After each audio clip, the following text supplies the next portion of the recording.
Humanity had always dreamed of a place among the stars, to stand side by side with the advanced alien civilizations of the galaxy. For years, Earth had worked hard to prove itself a young species, eager to contribute and make its mark. The Galactic Council, a group of the most powerful species in the universe, governed all intergalactic affairs. It was an exclusive club, and Earth had been honored to be a part of it. But as time passed, something began to change. Earth found itself constantly overlooked, its ideas dismissed, its voice drowned out by the larger, more established races. The humans, who had once been eager to learn from the Council, now began to question whether they would ever truly be treated as equals. For every advancement Earth made in technology, there seemed to be an alien species that was just a step ahead. And no matter how hard Earth tried to negotiate for more influence, it was always outmaneuvered in the grand game of galactic politics. Not it all came to a head when Earth's representatives proposed a new trade agreement. This agreement would open up markets for several lesser-known planets, and in return, Earth would receive technology and resources that could accelerate its own development. The deal was ambitious, but Earth believed it could benefit everyone involved. The Council, however, did not see it that way. Instead, they accused Earth of trying to manipulate the system, expand its influence under the guise of diplomacy. The humans were stunned. They hadn't expected this response. After all, Earth had worked hard to maintain peace and contribute to the collective well-being of the galaxy. Yet here they were, rejected outright. The Council's leaders, a mix of ancient and highly advanced species, were quick to declare Earth's proposal a threat to the established order. Without warning, Earth was ousted from the Council. They were exiled, cast aside, as if they were nothing more than an inconvenience. It felt like a betrayal. As the news of Earth's expulsion spread, the people of Earth were torn. Some were devastated by the loss of their place in the galaxy's most prestigious organization. Others, however, were filled with a growing sense of anger. How could the Council do this to them? Was this how they would be treated forever, always second class? Always in the shadow of the more powerful species? The leadership of Earth, particularly the new president, understood that this was a defining moment for humanity. For too long, Earth had been forced to play by the rules set by others. Now, Earth had a choice: to accept the rejection, crawl back to the Council in search of forgiveness, or to rise above it all and carve out its own path. The president made it clear the people Earth would not go down without a fight. In speeches broadcast across the world, the president called for unity. "The stars are ours just as much as they are theirs," he said. "We will not beg for a seat at their table. We will build our own." This declaration struck a chord with the population. Earth's people had always been resilient, always willing to rise in the face of adversity. They had endured wars, hardships, and challenges that no one thought they could overcome. Now they would face the ultimate test. How far could they go if they no longer had to play by the Council's rules? In secret, plans were already being set in motion. Earth's brightest minds were brought together, not in the halls of the Galactic Council, but in hidden laboratories and underground bunkers. Scientists, engineers, and military leaders came together with a single goal: to build a fleet powerful enough to stand on its own and defend humanity's interests in the galaxy. It wasn't going to be easy. Earth was a relatively young player on the galactic stage, and it lacked the resources of the older civilizations. Still, the people of Earth had one thing that the others didn't: a relentless drive to push beyond their limits. The people who had spent centuries dreaming of space exploration, of reaching beyond their tiny blue planet, were now faced with the challenge of turning those dreams into a reality. The first hurdle was clear. Earth had no real military presence in space. The fleet that Earth would need would have to be constructed from scratch, and it would have to be unlike anything the galaxy had ever seen. The old methods of warfare would not work in this new age. They would need faster, more advanced ship's vessels that could travel farther and strike harder than any fleet the Council had ever imagined. The task was monumental. Earth scientists were forced to push the boundaries of their knowledge and invent technologies that didn't yet exist. They worked day and night, constantly adapting to new challenges. They faced opposition not only from external forces, but also from factions within Earth. There were some who believed that humanity should focus on peaceful exploration, not military conquest. They were concerned that building a fleet would lead to war, or worse, that it would forever alienate Earth from the rest of the galaxy. But those who had seen Earth's rejection as an opportunity for independence were undeterred. They understood that the galaxy was not kind to those who were weak or indecisive. In the harsh reality of space, only the strong could survive. The fleet that would carry Earth's future would not just be a defense mechanism. It would be a symbol of humanity's determination to stand on its own 2 feet, no matter the cost. As the fleet began to take shape, so did the plans for Earth's future. There was talk of creating new colony settlements on distant planets where Earth could establish its own economic systems, independent of the Council's influence. Earth would no longer have to rely on the kindness of other galactic powers. Instead, it would take control of its own destiny. Still, there were challenges ahead. While Earth's fleet began to grow in strength, its political landscape remained divided. Not everyone supported the idea of abandoning the Council. Many feared that without the Council's protection, Earth would be vulnerable to attack from hostile forces. Some believed that Earth's best chance at survival was to rejoin the Council, to mend the diplomatic rift and restore the old alliances. But the President stood firm. He knew that Earth's future could not be dictated by the whims of others. The rejection from the Council had been a wake-up call.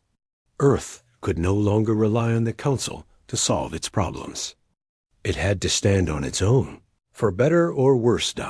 As the first ships of the new fleet were launched into space, there was a sense of unity and pride among the people of Earth. The rejection had hurt, but it had also lit a fire in the hearts of humanity. They were no longer content to play second fiddle to the more powerful species of the galaxy. Earth was ready to show the universe that it could thrive on its own. And so, with the fleet now in space and the first steps of their empire in place, Earth stood at the threshold of a new era. The path ahead was uncertain, and there were still many challenges to overcome, but for the first time in a long time, Earth felt truly free. The future, once shaped by the decisions of others, was now in their hands. After the dramatic decision to build its own fleet, Earth faced an enormous challenge. The dream of an independent, powerful fleet seemed almost impossible. The people were filled with mixed emotions, anger and determination, fear and hope, but one thing was certain.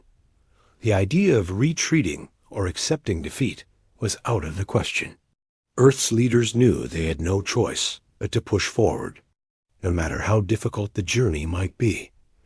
The first step was gathering the brightest minds from all over Earth scientists, engineers, and military strategists who were united by a single goal: to build a fleet that could protect Earth, represent its interests, and assert its place in the galaxy. It wasn't just about having ships capable of combat. It was about creating a fleet that could rival any military force in space. They needed something beyond what the Council's members could imagine, a force that would stand for the strength, resilience, and ingenuity of humanity. In secret, work began in underground bunkers and hidden facilities across the planet. Governments and private corporations, once skeptical of such an ambitious project, suddenly threw their weight behind it.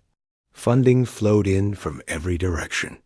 Resources, once allocated to more traditional military ventures or civilian projects, were redirected toward the fleet.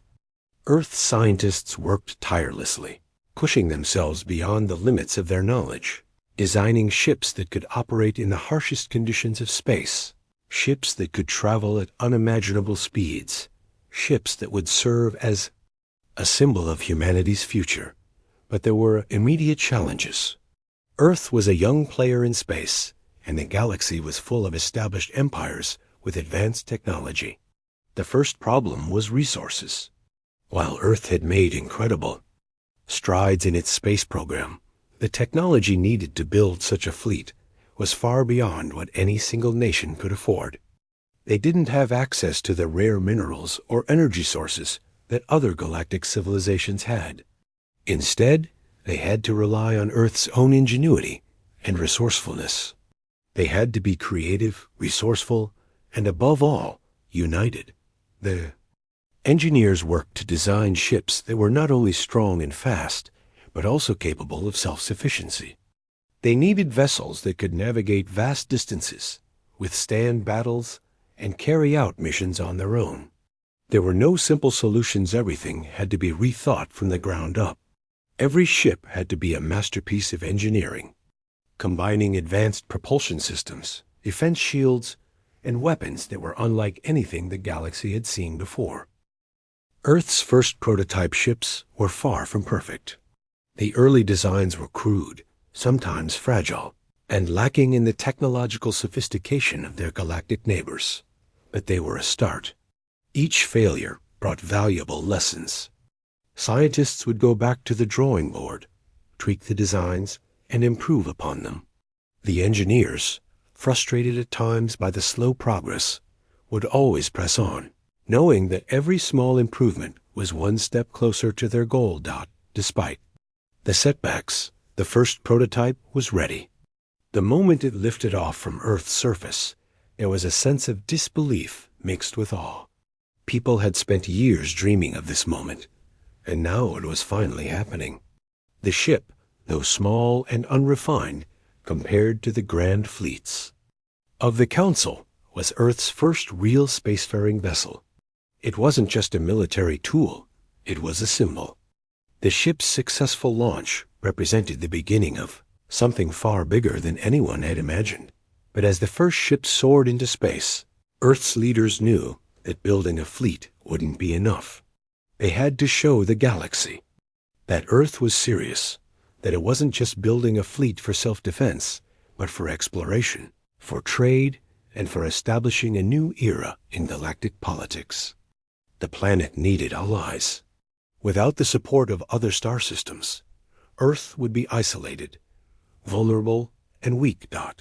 So the next step was clear. Earth needed to send out diplomats, people who could navigate the complex world of intergalactic relations. These diplomats would offer trade deals, forge alliances, and demonstrate that Earth was capable of being a major player on the galactic stage.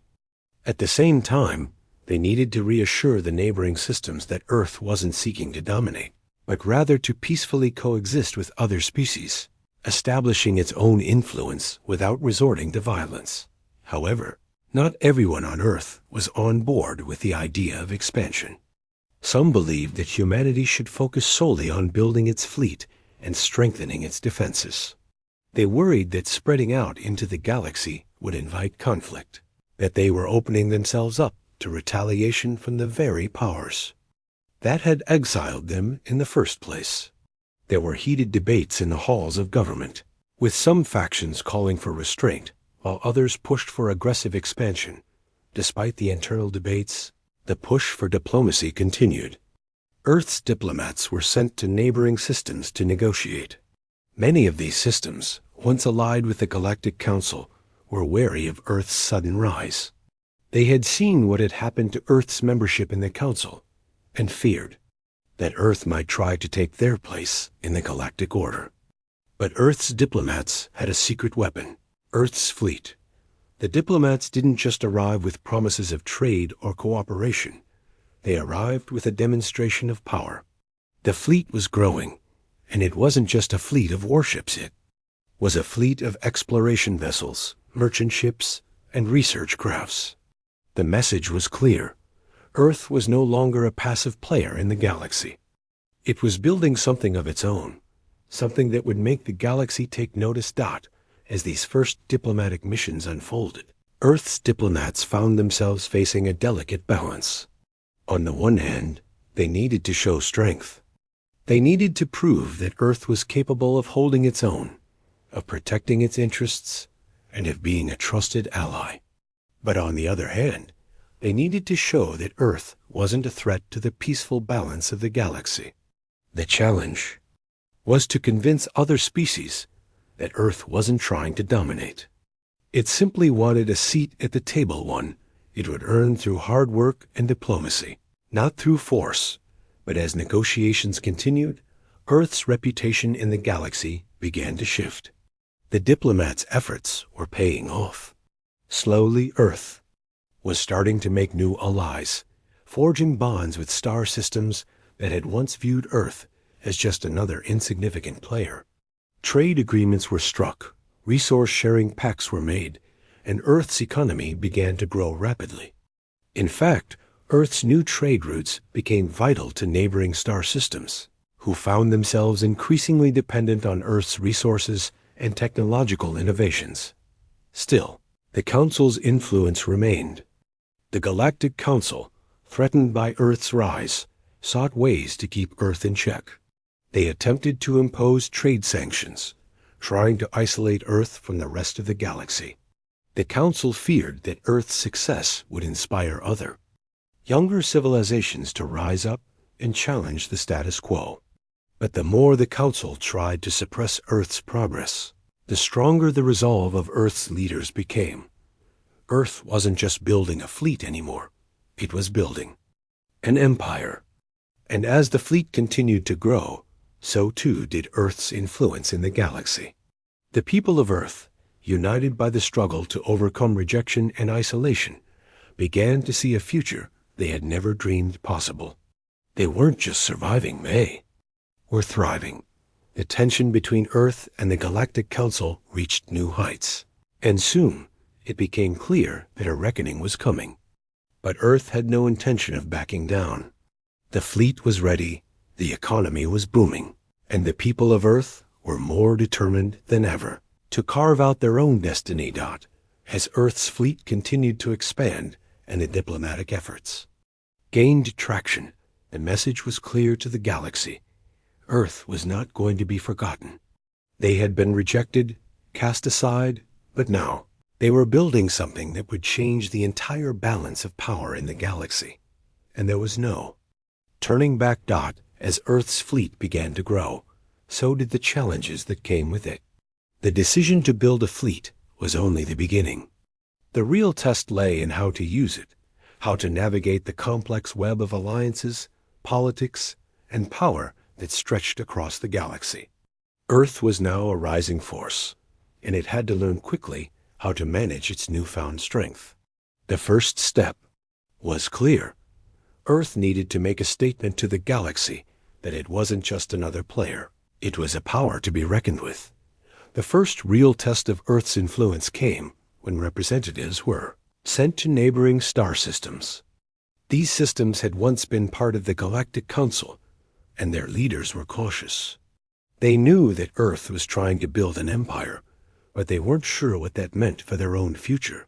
Would Earth try to dominate them, or would it offer new opportunities for trade and peace? The Earth diplomats had one thing on their side: Earth's fleet. While they didn't want to make an enemy of the galaxy, they knew they couldn't be completely naive. They had to show strength, but they also had to offer something valuable. Earth's diplomats began to meet with leaders of nearby systems, offering them resources, technology, and trade deals in exchange for alliances.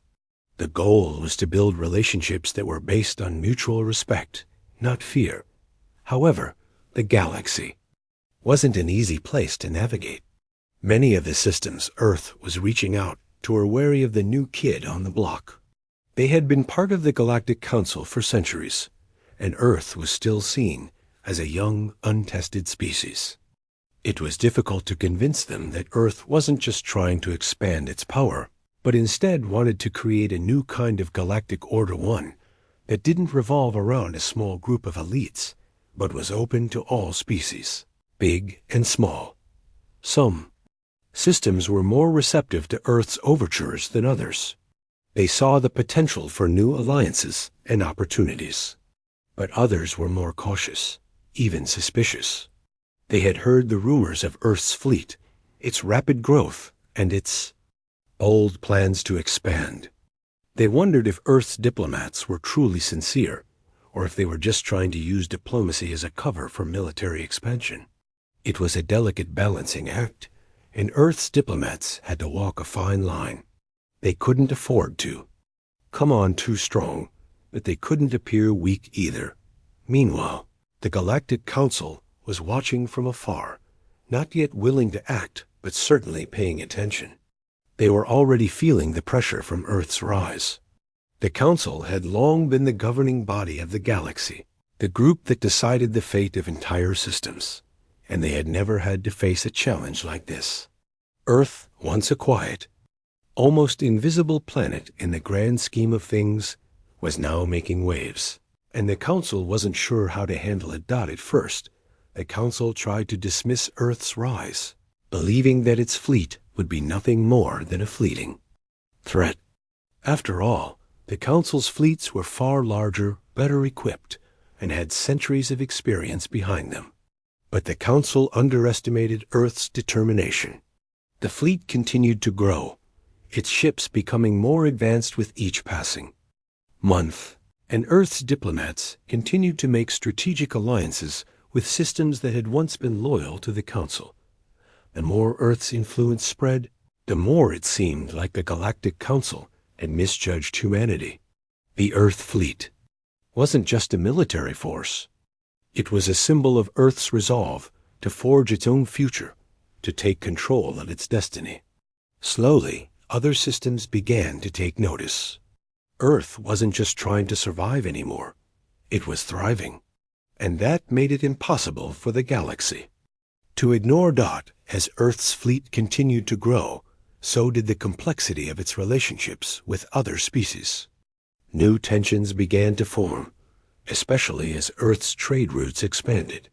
Earth's success in building an empire meant that other systems, especially those once loyal to the Council, were starting to feel a shift in power.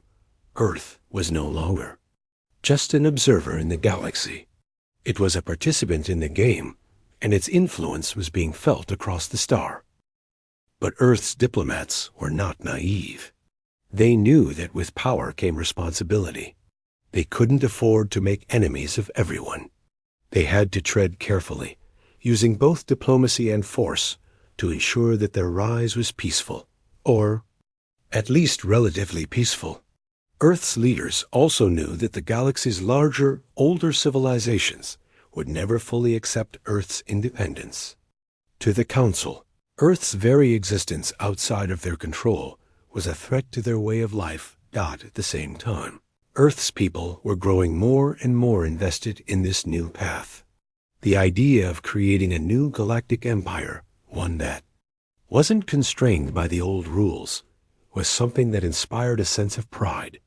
For generations, Earth had felt like an outsider, always looking up at the other species in awe, trying to earn their respect. Now, Earth was no longer looking for approval. It was demanding respect on its own terms. And that shift was powerful. But it wasn't just the government or the diplomats who were invested in this change. It was the people.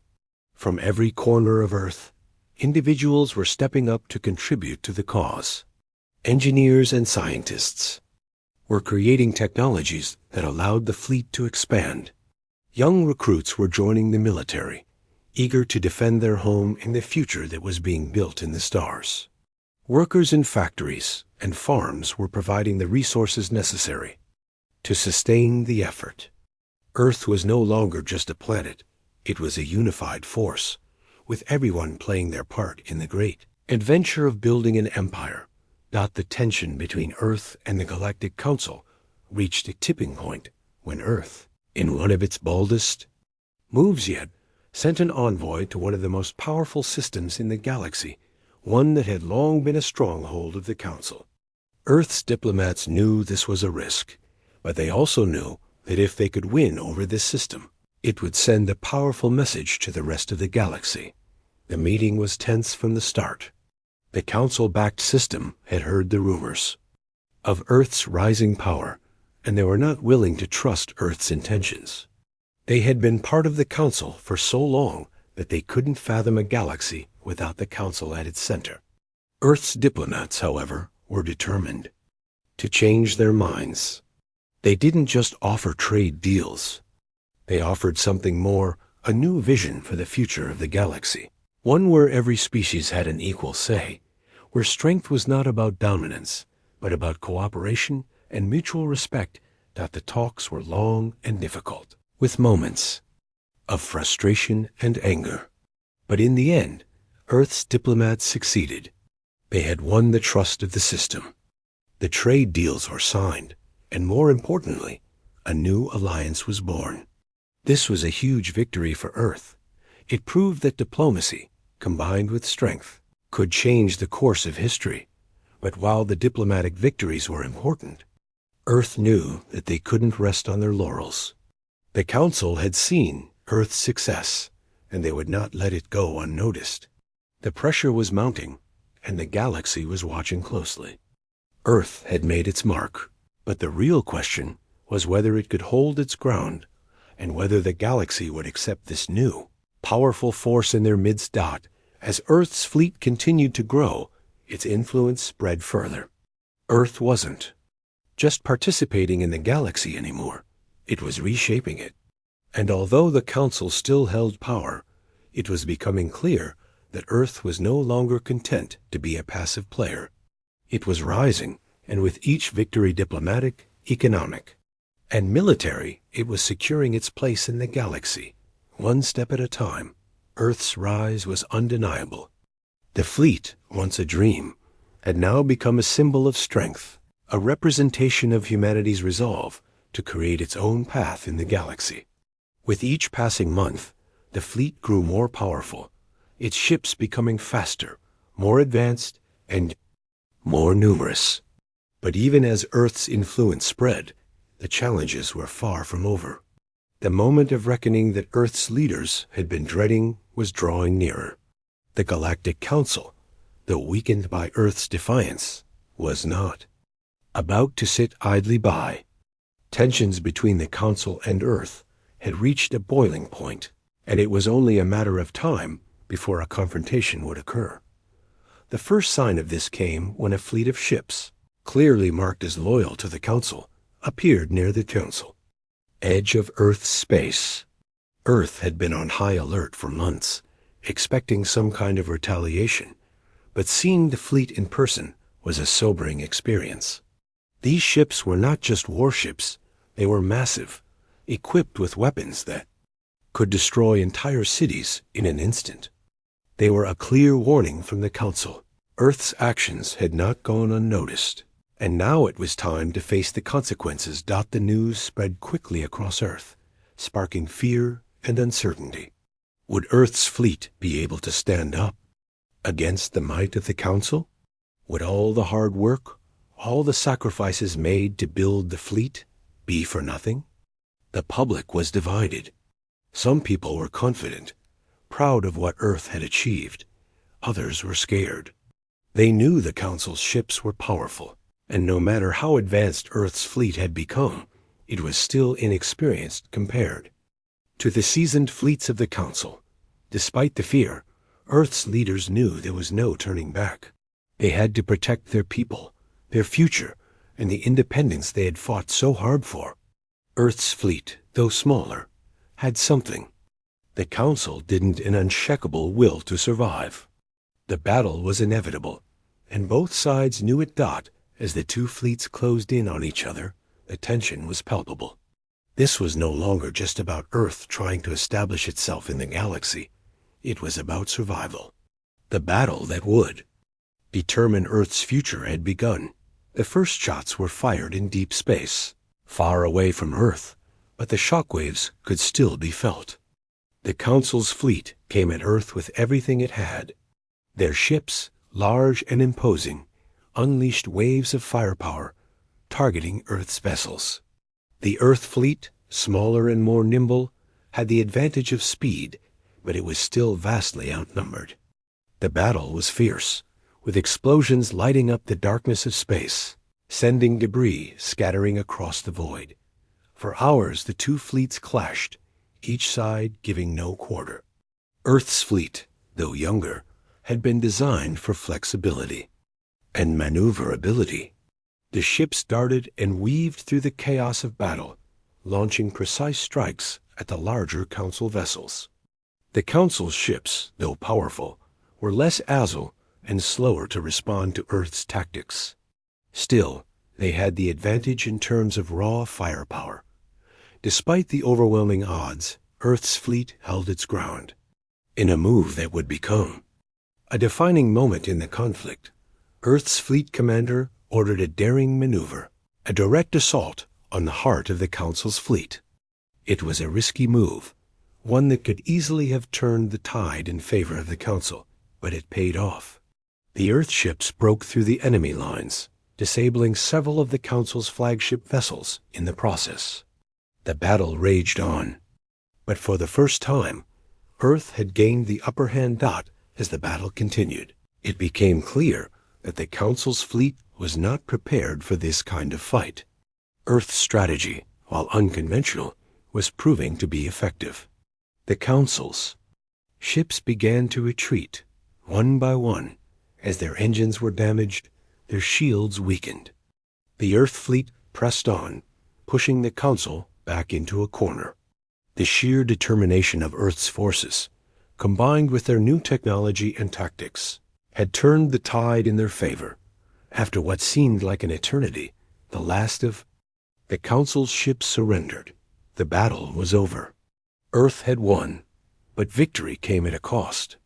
The fleet had been battered and bruised, many ships were damaged, and the losses were heavy. But despite the devastation, Earth's leaders knew that this battle had solidified their place in the galaxy.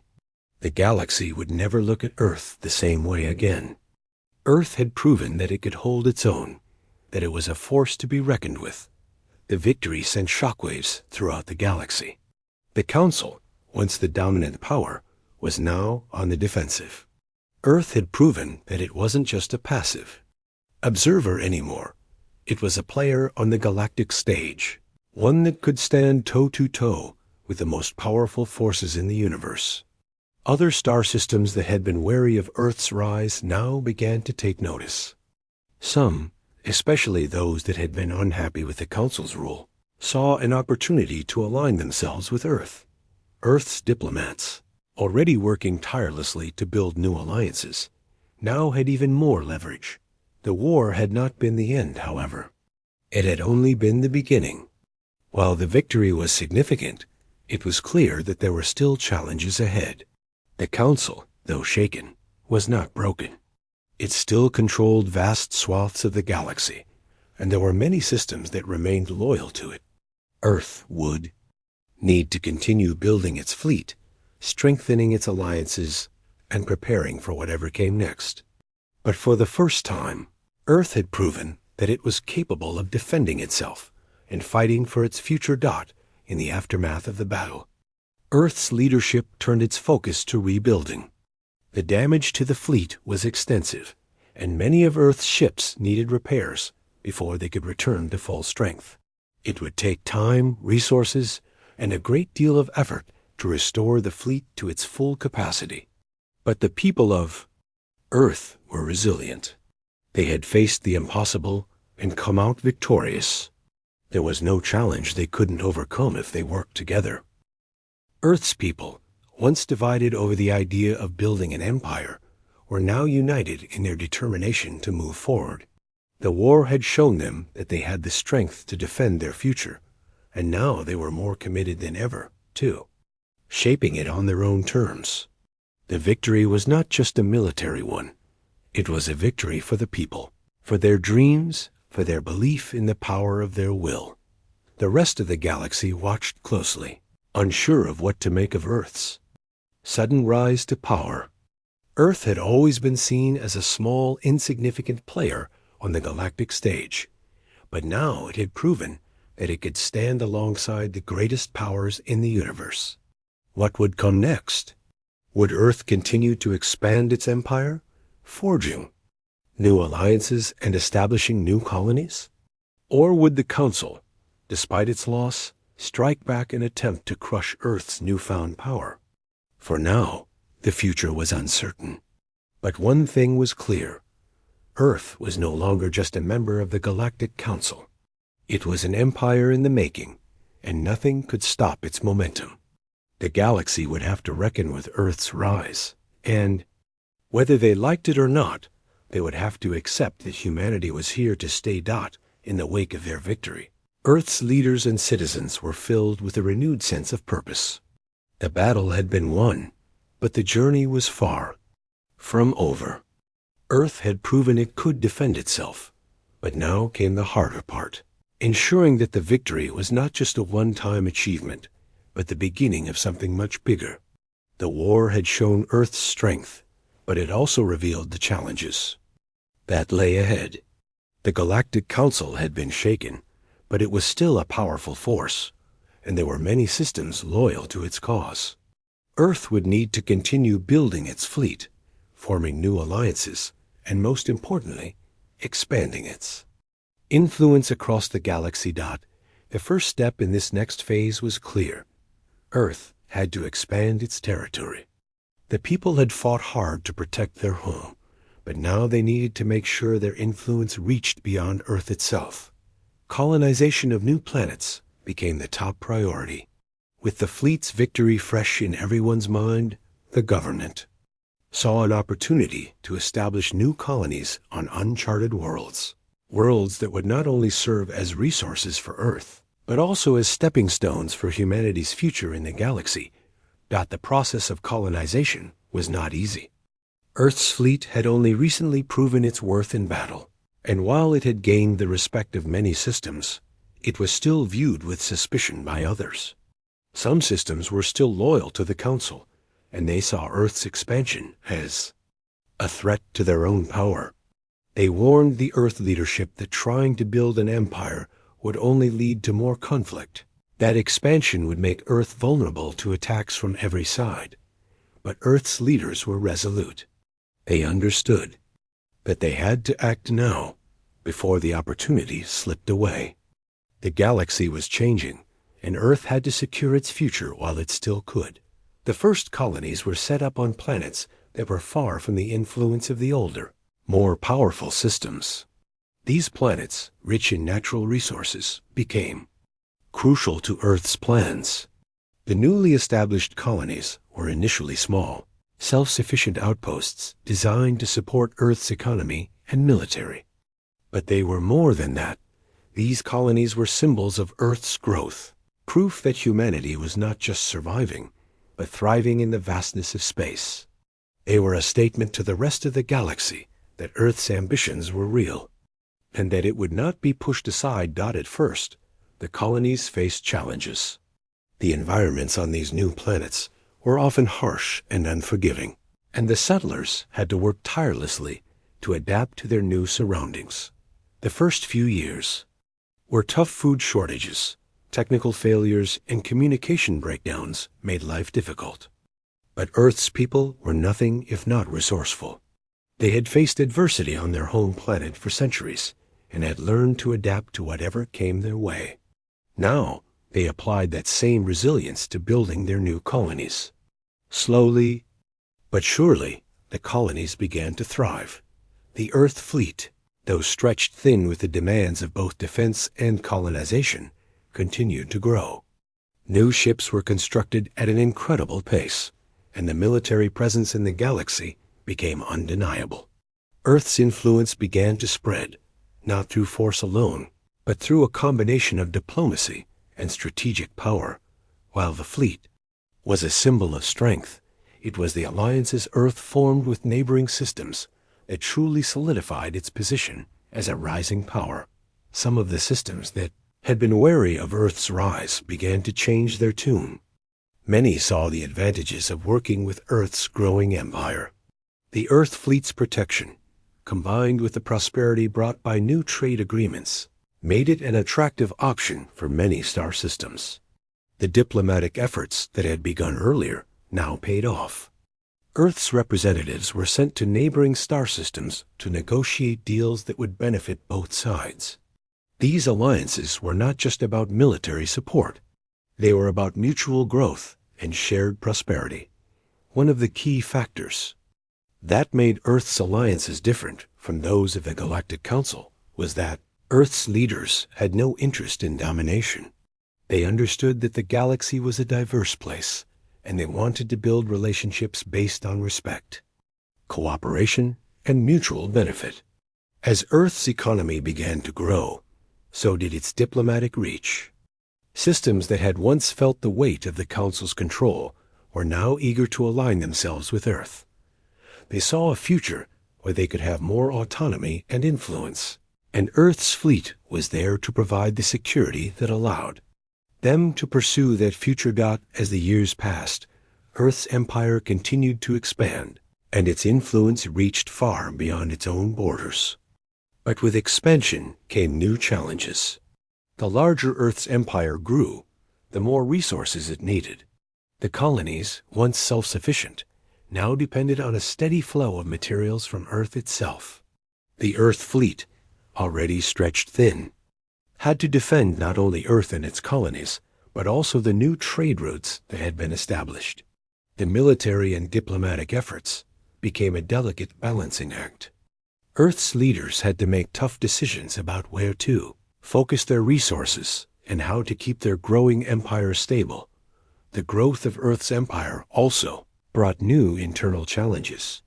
While the majority of the population supported the expansion, there were still factions within the government and military that questioned whether Earth's growing power was worth the risks. Some believed that Earth should focus on solidifying its position as a peaceful power rather than expanding further into the galaxy. These factions worried that Earth's rise might eventually lead to war, that the galaxy's other powers would unite against them to stop Earth's expansion. Despite these concerns, the majority of Earth's citizens remained committed to the vision of a strong, independent Earth. The war had shown them what was possible, and the success of the colonies proved that humanity could thrive in the stars. As the fleet continued to grow and the new colonies flourished, Earth's resolve only grew stronger. The dream of a galaxy where Earth was not just a member, but a dominant force, was within reach. But Earth's rise also came with a growing sense of isolation. As Earth expanded, its relationship with the Galactic Council became increasingly strained. The Council, still reeling from Earth's victory and expansion, had no choice but to take action. Earth's new alliances, its growing fleet, and its rapidly expanding influence made it clear that Earth was no longer just an observer. It was a competitor, and a powerful one at that. The Council had to act, or risk losing its grip on the galaxy's future. Tensions between Earth and the Council reached new heights. Earth's leadership knew that the Council wouldn't back down easily, but they also understood that they could no longer allow themselves to be dictated to by a system that had already shown how little it valued Earth's contributions. The future of the galaxy was no longer just about diplomacy and negotiation. It was about survival. Earth had already proven its strength in battle, but the real challenge would be in the years to come, when the galaxy would have to decide whether Earth's rise would be accepted, or whether they would try to crush it. For Earth, there was no turning back. The fleet continued to grow, the colonies flourished, and the alliances deepened. The dream of an independent, powerful Earth was becoming a reality. But as the tension with the Galactic Council escalated, the future of Earth's empire hung in the balance. Would Earth's rise lead to a new era of peace and prosperity in the galaxy? Or would it be met with resistance, a struggle for dominance that would ultimately define the galaxy for centuries to come? As Earth's influence in the galaxy grew, so did the complexities of its position. the victory over the galactic councils. Fleet had been a turning point, but it was only the beginning of a new chapter in humanity's story.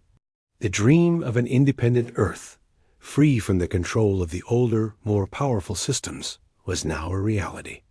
But with this newfound power came great responsibility and new challenges that no one had fully anticipated. The next phase for Earth was to consolidate its position in the galaxy. The fleet, though strong, was still growing, and Earth's reach had expanded to several new star systems. Colonies were flourishing on newly discovered planets, and the economy was booming. But the question now was whether Earth could maintain its newfound status, or if the powers that once ruled the galaxy would rise up against them. While Earth's leadership was focused on expanding and solidifying its influence, there were still those who were uncertain about the future. The war with the Council had shaken many on Earth, and even with their success, some feared the cost of maintaining such a large empire. These fears weren't unfounded. The galaxy was vast, and while Earth had proven itself in battle, there was no guarantee that other civilizations would not unite against them, seeing Earth's rise as a direct challenge to the established order. On Earth, debates raged about what the next step should be. There were those who believed Earth should focus on peaceful diplomacy, securing allies and strengthening trade agreements without further expansion. But the majority of Earth's leaders and citizens had seen the potential of the galaxy beyond the Council's reach. They knew that if Earth was to truly thrive, it needed to continue its growth and to establish itself as a dominant power, not just in terms of military strength, but in culture, economy, and politics. The most pressing challenge was dealing with the resistance from the older powers of the galaxy. The Galactic Council, though weakened, still had many allies. Some of the larger systems, though not as militarily powerful as Earth's fleet, had deep political influence and considerable resources.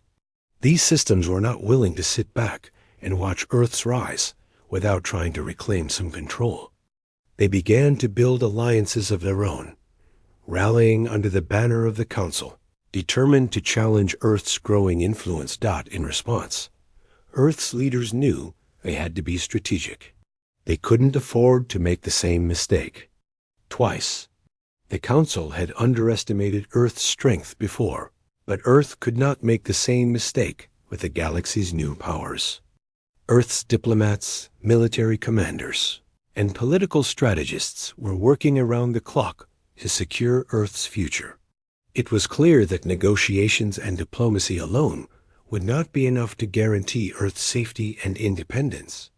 They needed a strong military presence, not just to defend the colonies and trade routes, but to send a message to the galaxy that Earth would not back down. The Earth fleet, still growing and improving, became the cornerstone of this new phase. The ships, designed for both speed and power, were not just tools of war. They were symbols of Earth's resilience and ambition. Each new ship launched from Earth's spaceports was a reminder to the galaxy that Earth had the means and the will to defend itself, to protect its colonies, and to ensure that humanity's place among the stars was secured. But as Earth's fleet grew stronger, so did the threats from other civilizations. The leaders of the Council, although scattered and fractured, were not about to give up their power. They began to pressure Earth's allies, warning them of the dangers of aligning themselves with a rising empire. For the first time, the galaxy's powers were divided into two camps, one that saw Earth as a new hope, a force for change, and one that viewed Earth as a dangerous disruptor of the established order. The conflict escalated quickly. Earth, once a member of the Council, was now a target. But Earth's leadership refused to back down. They knew that the fight for the future of the galaxy was not just about defeating enemies in space. It was about securing a future for humanity. Earth was fighting not only for its survival, but for its right to shape its destiny. The military, now bolstered by powerful new alliances, prepared for the inevitable. Earth's fleet was ready, but this time it would not be the same kind of battle as before. The older powers were smarter, more experienced, and better equipped than before. Earth couldn't afford to be reckless. They needed to ensure that their strategies were sound, that their forces were ready for a long, drawn-out conflict, if necessary. As the tensions grew, Earth's diplomats worked to broker peace. They sought to reassure other systems that Earth did not intend to dominate the galaxy. Their goal was not to crush the established powers, but to create a new, more equal balance of power in the galaxy. Earth's leaders spoke of a future where every species could thrive, where cooperation and trade would replace the politics of war. They promised that Earth would be a partner, not a conqueror. Despite these efforts, the situation continued to deteriorate. Earth's enemies, led by the remnants of the Galactic Council, began to unite against the new power. The threat of all-out war loomed ever closer. While the diplomats continued to push for peace, the military knew that they had to be prepared for the worst. The galaxy's fate seemed to be hanging in the balance. Earth's leadership decided that the time had come to make a final stand. They gathered their allies, mobilized the fleet, and prepared for an all-out battle. The fight was no longer just about territory, it was about survival. Earth's future would be determined in the next few months. Either Earth would prove its strength and establish itself as the dominant power in the galaxy, or it would fall, consumed by the same powers it had once served. The war, though it seemed inevitable, had become a battle for something deeper. Earth had shown that it could defend itself, but now it had to show that it could lead. Earth's vision of a galaxy where every species had an equal voice, where cooperation replaced conflict, was a dream that had to survive. For the people of Earth, this war was no longer just a political struggle. It was a fight for their future, a future where they could live and grow without the shadow of the Council hanging over them. As Earth's fleet prepared for the confrontation, the leaders knew that this would be the defining moment of their new empire. They could not afford to lose. The galaxy, once ruled by the Council, would either submit to the new order Earth had fought to create, or it would plunge into a new era of chaos. In the days before the battle, the people of Earth stood united. The once divided factions within the planet had found common ground. They understood that this was their moment, their chance to carve out a future for humanity, to claim a place among the stars that was earned, not given. The sacrifices of the past had led them here, and now it was time to determine whether that sacrifice would be enough to secure a lasting peace, or if it would be the spark that ignited a new war, the final battle for the future of Earth. And the galaxy was about to begin. The stakes had never been higher, and as the Earth fleet prepared to face its greatest challenge yet, there was no doubt that humanity's place in the stars would be decided in the days to come.